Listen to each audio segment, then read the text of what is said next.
বাংলাদেশে উগ্রবাদিতা নিয়ে কথা আছে। উগ্রবাদিতা ওয়ার এন্ড টেররের সময় থেকে এখানে এটা একটা জোয়ার আকারে শুরু করা হয়েছিল। একটা উদাহরণ দিই আপনাকে, যেমন ধরেন আলী হাসান ওসামা, প্রিয় বক্তা মুফতি আমির হামজা, যার বক্তব্য শুনে রাশমিকাকে আমি চিনেছি, এই জন্য তার প্রতি কৃতজ্ঞতা। হ্যাঁ, তারপরে হারুন ইজাহার সাহেব, ওনারা একই মামলার আসামি, হাসিনার আমলে একটা মামলার আসামি। আলী হাসান ওসামার মধ্যে জামাতে জয়েন করে ফেললো, আমির হামজা সাহেব জামাতের এমপি হয়ে গেছেন।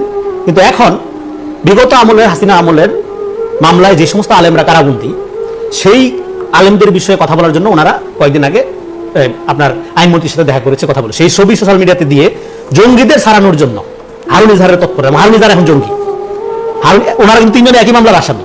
কিন্তু যেহেতু হারুন ইজাহার জামাতের পলিটিক্সকে সাবস্ক্রাইব করে না, থিওলজিক্যালিও পলিটিক্যালিও, এই জন্য এখন হারুন ইজাহার জঙ্গি, বাকি দুজন ভালো হয়ে গেছে। কিন্তু তিনজন কিন্তু কয়েকদিন আগে একই মামলার আসামি ছিল।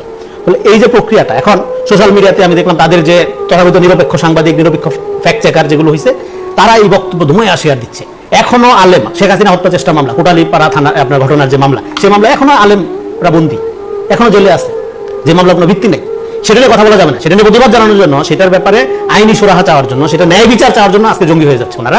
কিন্তু এই যে এইভাবে বিভক্ত করা, মুখ চেয়ে আপনি যদি শুধুমাত্র তার পক্ষে মতামত উৎপাদন করেন, তার পক্ষে থাকেন, তাইলে আপনি নিরপেক্ষ, তাইলে আপনি লেজিট, না হলে আপনাকে সে জঙ্গি বানাইতেও কসুর করবে না, আপনাকে সে প্রতিক্রিয়াশীল বানাইতেও কসুর করবে না, আপনার গণতন্ত্রের বিরুদ্ধে বানাইতেও কসুর করবে না।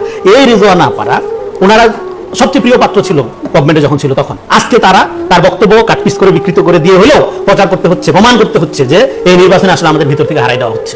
কিন্তু হারাই যদি দেয়, সেটা আপনাদের লোকই, আপনাদের লোক কিভাবে আপনাদের হারাই? তাহলে আপনারা তাকে ডিফেন্ড করছেন। এই যে কয়জনকে তারা মানে খুবই ভালো মতো ডিফেন্ড করছে সবসময় সরকার থেকে, তাদের একজন